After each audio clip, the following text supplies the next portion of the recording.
Subscribe करिए हमारे channel target UP TET CTET को और बेल आइकन को दबाइए।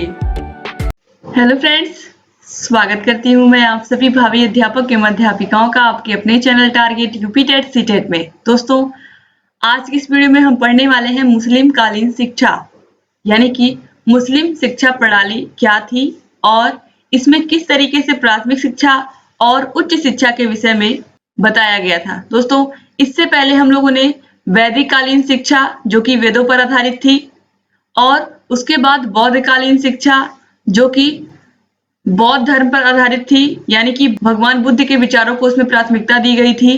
और इसके बाद बौद्ध धर्म और वैदिक धर्म में कौन कौन सी समानताएं थी और कौन कौन सी असमानताएं थी, इतनी चीजें हमने पढ़ी। आज हम देखने वाले हैं मुस्लिम शिक्षा प्रणाली के बारे में, जो कि मध्ययुगीन शिक्षा प्रणाली के नाम से भी जानी जाती है, और यहाँ पर क्या क्या इसकी विशेषताएं हैं और किस तरीके से शिक्षा प्रणाली को आगे बढ़ाया जाता था और इसके जो मुख्य तत्व थे, इसके उद्देश्य क्या थे, इन सभी को हम पढ़ेंगे आज मुस्लिम कालीन शिक्षा प्रणाली में। दोस्तों, हम लोगों ने आप लोगों के हर एक विषय का नोट्स इसी तरीके से बनवाया है और इस विषय का भी अगर आपका ये पहला क्लास है, यानी कि वर्तमान भारतीय समाज एवं शिक्षा प्रणाली, जो कि आपका फर्स्ट पेपर है, अगर इसका आपका ये पहला क्लास है तो आप लोग जो पिछले क्लास है उनको आप लोग जरूर देख लीजिएगा, क्योंकि सभी टॉपिक बहुत ही महत्वपूर्ण है आपके एग्जाम की दृष्टि से। तो उन सभी का लिंक मैं डिस्क्रिप्शन बॉक्स में दे देती हूँ, वहां पर जाकर आप वीडियोस को देख सकते हैं और साइड में आई बटन पर भी क्लिक करके आप देख सकते हैं। अब चलिए स्टार्ट करते हैं। देखिए, जो मुस्लिम कालीन शिक्षा थी उसका अर्थ क्या था, सबसे पहले हम ये जानेंगे। मुस्लिम शिक्षा का अर्थ ज्ञानार्जन करना था। इस ज्ञान के अंतर्गत कुरान शरीफ की आयतें तथा हजरत मोहम्मद साहब के उपदेशों का ज्ञान जनता तक पहुंचाना तथा मकतब एवं मदरसों के माध्यम से इसका अधिक प्रसार करना ही शिक्षा का मुख्य अर्थ लिया जाता था। इस प्रकार सामान्य जीवन से संबंधित लौकिक व धार्मिक पक्ष के ज्ञान के अध्ययन को भी मुस्लिम शिक्षा कहा जाता था। यानी कि यहाँ पर देखिए बताया गया है, जो मुस्लिम कालीन शिक्षा थी उसका मुख्य उद्देश्य यही था कि हजरत मोहम्मद साहब के उपदेशों का ज्ञान जनता तक पहुंचाना, मेन मकसद यही था। और इसके द्वारा मकतब और मदरसों के माध्यम से उनके उपदेशों का, कुरान शरीफ की आयतों का अधिक से अधिक प्रसार और प्रचार करना, यही उपदेश था, यही उद्देश्य था मुस्लिम कालीन शिक्षा प्रणाली का या मध्ययुगीन शिक्षा का। अब चलिए हम देखते हैं कि प्राथमिक और उच्च शिक्षा किस प्रकार थी। देखिए, शिक्षा की संरचना एवं संगठन में प्राथमिक शिक्षा, जो कि मकतब या मकतब भी इसको लिखा जाता है, आप अपनी सुविधा के अनुसार कुछ भी लिख सकते हैं, लेकिन याद रखिएगा कि इसको मकतब या मकतब दोनों कहते हैं। मकतब अरबी भाषा का शब्द है जिसका अर्थ है उसने लिखा, अर्थात वह स्थान जहां लिखने पढ़ने की शिक्षा दी जाती है। मुस्लिम काल में ये मकतब ही प्राचीन काल में शिक्षा के मुख्य केंद्र थे। यानी कि प्राचीन काल में जो शिक्षा के मुख्य केंद्र थे, मुस्लिम कालीन शिक्षा के मुख्य केंद्र थे, जो कि प्राथमिक शिक्षा के लिए बनाए गए थे, वो थे मकतब। और मकतब का अर्थ होता है उसने लिखा, ये भी आप याद रखिएगा। यानी कि वह स्थान जहां पर लिखने पढ़ने की शिक्षा दी जाती है उसे हम मकतब कहते हैं। अब देखिए, इसके अतिरिक्त खानगाहों और दरगाहों पर भी शिक्षा प्रदान की जाती थी। मुस्लिम शिक्षा प्रणाली में शिक्षा का प्रारंभ बिस्मिल्लाह खाने की परंपरा के बाद शुरू होता था। यह रस्म उस समय की जाती थी जब बालक 4 वर्ष 4 माह और 4 दिन का हो जाता था। इस परंपरा के अनुसार बालक को नए वस्त्र पहनाए जाते थे। मौलवी साहब कुरान शरीफ की आयतें पढ़ते थे और बालक उन्हें दोहराता था। यदि बालक उन्हें दोहराने में असमर्थ होता था तो उसके द्वारा केवल बिस्मिल्लाह कहा जाना ही पर्याप्त था। इस प्रकार विधिवत बालक की शिक्षा का आरंभ होता था। तो आपने देखा कि जब जो मुस्लिम कालीन शिक्षा है, इसमें जब बालक 4 वर्ष 4 माह और 4 दिन का होता है तब उसकी प्राथमिक शिक्षा प्रारंभ कराई जाती है मकतब में। जबकि आपने वैदिक काल और बौद्ध कालीन शिक्षा में क्या देखा था, इनमें आपने देखा था जब बालक 6 वर्ष का हो जाए तब उस समय उसको विद्यालय में प्रवेश मिलता था। लेकिन यहाँ पर आप देख रहे हैं कि 4 वर्ष 4 माह और 4 दिन का होने के बाद ही बालक को प्राथमिक शिक्षा में प्रवेश करने का मौका मिल जाता था और उसको क्या कराया जाता था, उसको मौलवी साहब के द्वारा सबसे पहले कुरान शरीफ की आयतें पढ़वाई जाती थी। अगर वह आयतों को नहीं दोहरा पाता था, यानी कि जो मौलवी साहब बोलते थे उन्हीं आयतों को बच्चा दोहराता था। अगर वो दोहराने में असमर्थ होता था, यानी कि वो उन बातों को नहीं कह पाता था अपने शब्दों में, तो केवल बिस्मिल्लाह ही उसके द्वारा कहलवा लिया जाता था और बिस्मिल्लाह कहने के बाद ही उसकी शिक्षा दीक्षा प्रारंभ हो जाती थी। तो उम्मीद करती हूँ कितना आपको समझ में आया होगा। अब इसके बाद देखिए मदरसा में क्या होता था। अभी आपने मकतब देखा, अब देखिए मदरसा शब्द अरबी भाषा के दरस शब्द से बना है, जिसका अर्थ है भाषण देना, क्योंकि उस समय उच्च शिक्षा प्रायः भाषण द्वारा ही दी जाती थी। उन स्थानों को जहां इस प्रकार की शिक्षा दी जाती थी उन्हें मदरसा कहा गया। मकतब की शिक्षा पूरी होने के बाद बालक मदरसों में भाग लेते थे। मदरसे नगरों में थे, प्रायः राजघरानों एवं मुस्लिम बाहुल्य बड़े-बड़े, इनमें आगरा, दिल्ली, लाहौर, मुल्तान, अजमेर व मुर्शिदाबाद के क्षेत्रों में विशेष ख्याति अर्जित की थी। यानी कि जो मदरसे थे वो नगरों में होते थे और बड़े-बड़े राजघरानों में होते थे और मुस्लिम बाहुल्य इलाकों में होते थे, जैसे कि आगरा में, दिल्ली में, लाहौर में, मुल्तान में, अजमेर में, मुर्शिदाबाद में। ये मध्य युग की बात हो रही है, मुगल कालीन शिक्षा के समय की बात हो रही है। तो यहाँ पर इस समय उस समय चाहे आगरा रहा हो, दिल्ली रहा हो, लाहौर रहा हो, उनके शासन के केंद्र थे ये सब। तो यहाँ पर जो मुस्लिम थे वो मुस्लिम धर्म के लोग बाहुल्य थे, यानी कि अधिक से अधिक लोग मुस्लिम धर्म के थे। तो यहाँ पर इसीलिए मदरसों का निर्माण कराया गया था और यहाँ पर मदरसों में बच्चे पढ़ने भी आते थे। और देखिए क्या खासियत है, यहाँ पर बड़े-बड़े मदरसों के साथ पुस्तकालय व छात्रावास भी जुड़े होते थे। यानी कि मदरसों में पुस्तकालय और छात्रावास, पुस्तकालय का मतलब कि वहां पर अधिक से अधिक पुस्तकें उपलब्ध होती थी कि बच्चे अच्छे से अपनी पढ़ाई लिखाई कर सकें। इसके अलावा छात्रावास, यानी कि वहां पर हॉस्टल की भी सुविधा थी, बच्चे वहीं पर रह करके पढ़ाई करते थे। तो जो मदरसा था वहाँ यहाँ पर आप देख रहे हैं कि बच्चों को पूरी तरीके से सुविधा मिलती थी कि वहां पर बच्चे पुस्तकालय में जाकर के पढ़ भी सकें, और अगर उनके घर से बहुत दूर है मदरसा, तो वहां पर जाकर के छात्रावास में वो ठहर करके अपनी पढ़ाई लिखाई कर सकें। अब देखिए इसके बाद क्या है, इसके बाद है और राज्य द्वारा स्थापित मदरसों में अध्यापकों की नियुक्ति सरकार द्वारा की जाती थी। देखिए आज भी यही स्थिति है कि राज्य द्वारा जो स्थापित किए गए हैं मदरसे, उनमें नियुक्ति सरकार के द्वारा ही की जाती है। तो यहाँ पर भी वही स्थिति है कि उस समय में भी यही था कि अगर राज्य द्वारा स्थापित कोई मदरसा है तो उसमें नियुक्ति कौन करता है, सरकार करता था। और आज भी वही स्थिति है कि सरकार के द्वारा ही नियुक्तियां की जाती हैं। अब देखिए इसके बाद मुस्लिम कालीन शिक्षा के क्या उद्देश्य थे, ये बहुत जरूरी है आपके लिए जानना कि जो मुस्लिम कालीन शिक्षा, आपने भी मकतब देखा, मदरसा देखा, इसके उद्देश्य क्या थे। इस्लाम धर्म के अनुसार इस्लाम का प्रसार करना प्रत्येक मुसलमान का कर्तव्य था तथा इसे अत्यंत पूज्य कार्य स्वीकार किया जाता था या पुण्य कार्य स्वीकार किया जाता था। दोस्तों यहाँ पर देखिए जो मुस्लिम कालीन शिक्षा का मुख्य उद्देश्य था, मैंने पहले भी आपको बताया कि मुस्लिम धर्म का प्रचार प्रसार करना, इस्लाम धर्म का प्रचार प्रसार करना, जिससे अधिक से अधिक लोगों को इस्लाम धर्म की जानकारी हो, और इसको बहुत ही पुण्य कार्य समझा जाता था मुस्लिम धर्म में। मुस्लिम कालीन शिक्षा का प्रमुख उद्देश्य इस्लाम धर्म के सिद्धांतों तथा कानूनों को भारतीयों में फैलाना था। मुसलमान सांसारिक वैभव तथा ऐश्वर्य को अधिक महत्व देते थे।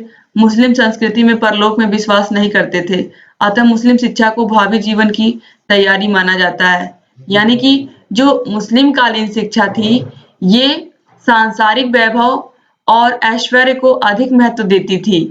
और जो यहाँ पर जैसे इसका मतलब आप समझिए, जिसके पास अधिक धन संपत्ति है वो सब कुछ समझते थे कि सब कुछ जो भी है वो यहीं पर है। आप जो भी जिस चीज का भी उपभोग करिए, जो भी आप कर रहे हो, सांसारिक वैभव ही सब कुछ है।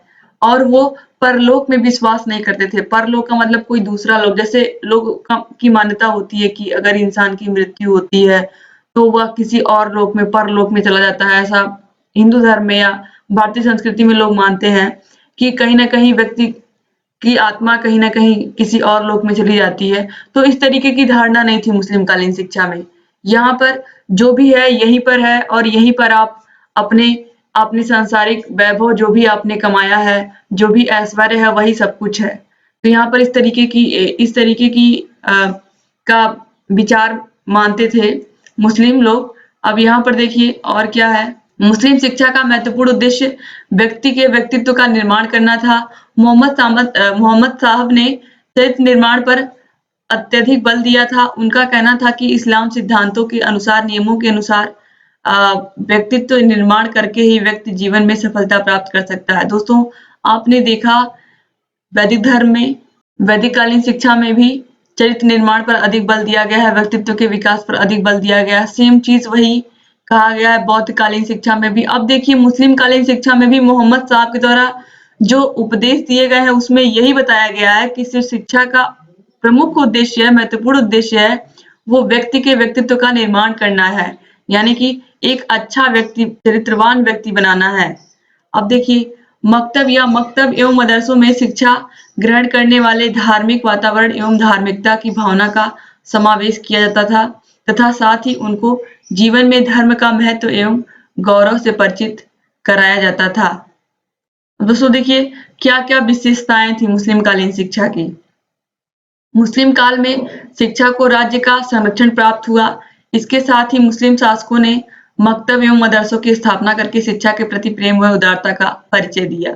यानी कि मुस्लिम कालीन जो शिक्षा थी, इसमें जो भी शासक हुए, जो इस्लाम धर्म को मानने वाले शासक हुए, उन्होंने अधिक से अधिक मकतब और मदरसों की स्थापना की, जिससे शिक्षा के प्रति प्रेम व उदारता का उन्होंने परिचय दिया तरीके से। अब देखिए मुस्लिम शिक्षा प्रणाली में निःशुल्क शिक्षा की व्यवस्था थी। आपने वैदिक काल में भी देखा था, वैदिक धर्म में भी देखा था कि जो मुस्लिम शिक्षा प्रणाली थी, वैदिक धर्म में जो वैदिक शिक्षा प्रणाली थी उसमें निःशुल्क शिक्षा की व्यवस्था थी। उसके बाद बौद्ध काल में आपने देखा, बौद्ध काल में क्या था, बौद्ध कालीन शिक्षा में आपने देखा था कि प्राथमिक शिक्षा तो निःशुल्क थी लेकिन उच्च शिक्षा में शुल्क लगता था। फिर यहाँ पर देखिए मुस्लिम कालीन शिक्षा में भी पूरी निःशुल्क शिक्षा की व्यवस्था है।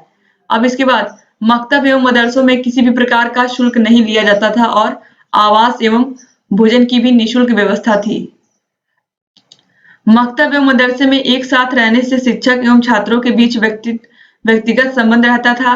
शिक्षक प्रत्येक बालक पर ध्यान देता था तथा छात्र की योग्यता क्षमता के आधार पर शिक्षा देता था। कितनी अच्छी बात है देखिए कि जब बालक और जो शिक्षक है सब साथ में ही रहते थे, चूंकि मदरसों में छात्रावास की सुविधा थी, तो इस तरीके से क्या होता था कि हर एक टीचर हर एक बच्चे की कमजोरी को, अच्छाई को जानता था कि बच्चा कौन से विषय में कमजोर है, कौन से विषय में अच्छा है। सेम चीज यही चीज वैदिक धर्म में भी थी कि शिष्य और गुरु एक साथ रहते थे तो उनकी कमियों का, अच्छाइयों का पता होता था, किस तरीके से गुरु के समीप छात्र रहते थे। सेम चीज वही यहाँ पर भी कही गई है कि बालक की योग्यता और अयोग्यता और क्षमता के विषय में शिक्षक को भली भांति शिक्षक उससे अवगत होता था। देखिए इस समय प्रादेशिक भाषाओं एवं साहित्य में अत्यधिक उन्नति हुई। मलिक मोहम्मद जायसी जैसे सूफी संतों ने अपने ग्रंथ लिखे। मुस्लिम शासकों ने ललित कलाओं और हस्तकलाओं को अत्यधिक प्रोत्साहन किया। इसमें नृत्य, संगीत, चित्रकला, भवन निर्माण इत्यादि। चित्रकला आपने देखा है और वास्तुकला भी आपने देखा है किस तरीके से मुगल काल में इन सभी का कितना विकास हुआ है। अब इसके बाद देखिए जो मुस्लिम कालीन शिक्षा है उसका वर्तमान समय में क्या महत्व है, क्योंकि वर्तमान समय में यही जानना बहुत जरूरी है कि वर्तमान समय में इसका कितना उपयोग है।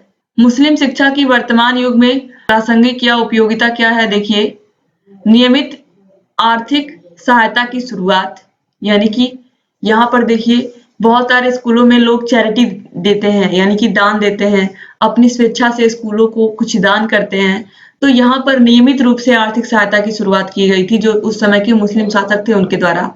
निःशुल्क शिक्षा की व्यवस्था एवं छात्रवृत्तियों की शुरुआत। तो छात्रवृत्तियों की शुरुआत मुस्लिम कालीन शिक्षा से की गई और साथ ही निःशुल्क व्यवस्था तो थी ही। इसके बाद शिक्षा की व्यवस्था में राज्य के हस्तक्षेप की शुरुआत, यानी कि राज्य इसमें हस्तक्षेप करता था क्योंकि राज्य के राजाओं के द्वारा ही आपने देखा भी कि बहुत सारे मकतब और मदरसों को बनाया गया। तो इस वजह से यहाँ पर शिक्षा की व्यवस्था में राज्य के हस्तक्षेप की शुरुआत हो गई। मनुष्य के भौतिक एवं आध्यात्मिक दोनों पक्षों का विकास होता था मुस्लिम कालीन शिक्षा के द्वारा। उच्च शिक्षा में विशिष्टीकरण और उपाधि प्रदान करने की शुरुआत, यानी कि जो उपाधि मिलती है जैसे कि डॉक्टरेट की उपाधि, किसी ने पीएचडी कर ली तो उसके नाम के आगे डॉक्टर लग जाता है, किसी ने इंजीनियरिंग कर ली तो उस व्यक्ति के नाम के आगे इंजीनियर लग जाता है। तो ये जो उपाधि प्रदान करने की शुरुआत हुई, ये मुस्लिम कालीन शिक्षा से हुई। कला, कौशलों एवं व्यवसायों के शिक्षा की व्यवस्था, ये भी, यानी कि यहाँ पर देखिए व्यवसायों की जो शिक्षा दी जाती थी, वो भी मुस्लिम कालीन शिक्षा में दी जाती थी। किस तरीके से आप अपना कोई व्यवसाय शुरू कर सकते हो, कला और कौशलों को विकसित कर सकते हो, जिससे आप उसको अपना रोजी-रोटी का साधन बना सकते हो। तो इस तरीके से मुस्लिम कालीन शिक्षा की जो कुछ महत्वपूर्ण तथ्य थे, जिनको आज के समय में भी हम अपने जीवन में कहीं न कहीं हमारे जीवन में वो शामिल है, हम अपने जीवन में उसको धारण करते हैं। तो दोस्तों उम्मीद करती हूँ कि आपको आज की मुस्लिम कालीन शिक्षा व्यवस्था अच्छे से समझ में आई होगी और किस तरीके से इसमें मकतब और मदरसे की पढ़ाई होती थी और क्या-क्या बालकों को सिखाया जाता था। तो उम्मीद करती हूँ कि आपको ये क्लास बहुत अच्छी लगी होगी। अगर अच्छी लगी तो प्लीज़ वीडियो को लाइक कर दीजिए और आपके जितने भी फ्रेंड्स हैं सबको इस वीडियो को शेयर कर दीजिए, जिससे अधिक से अधिक हमारे डीएलएड के भाई-बहन हमसे जुड़ सकें और लगातार हमारे सभी वीडियोस को ऐसे ही देखते हुए रहें। दोस्तों लगातार आप लोग ऐसे ही जुड़े रहिए और जहाँ कहीं भी समस्या आप लोग प्लीज़ कमेंट बॉक्स में कमेंट करके हमें बताइए। हम आपकी सभी समस्याओं का समाधान करेंगे और लगातार आप लोगों के लिए ऐसे ही वीडियोस को लेकर के आते रहेंगे। अगर आप लोग हमारे चैनल पर नए हैं तो प्लीज़ चैनल को सब्सक्राइब कर दीजिए और घंटी के निशान को ज़रूर दबा दीजिए, जिससे हम जो भी नई वीडियोस बनाएंगे उसका नोटिफिकेशन आपके पास समय से पहुंच जाए। और दोस्तों हमारे टेलीग्राम चैनल से भी आप जुड़ सकते हैं। टेलीग्राम चैनल का लिंक मैं डिस्क्रिप्शन बॉक्स में दे देती हूँ। वहाँ पर जा करके आप टेलीग्राम चैनल से जुड़िए। वहाँ पर आपको सभी विषयों के नोट्स भी अवेलेबल मिलेंगे। इसके अलावा आपको सभी विषयों के जो भी वीडियोस हम बनाते हैं, अगर उसका नोटिफिकेशन आपके पास नहीं पहुँचता है तो भी वहाँ से जाके आप वीडियोस को देख सकते हैं। और आपको कहीं भी किसी प्रकार की कोई समस्या है तो आप लोग बताइए। टेलीग्राम चैनल पर हमारे channel target UP TET CTET को आप सर्च भी कर सकते हैं। आसानी से आप सर्च करने पर पा जाएंगे हमारे चैनल को। तो इस तरीके से दोस्तों ऐसे हमारे चैनल से बने रहिए और लगातार सभी वीडियोस को देखते हुए रहिए। वीडियो पूरा देखने के लिए एक बार फिर से आप लोग का बहुत बहुत धन्यवाद। मिलते हैं नेक्स्ट वीडियो में, तब तक के लिए जय हिंद।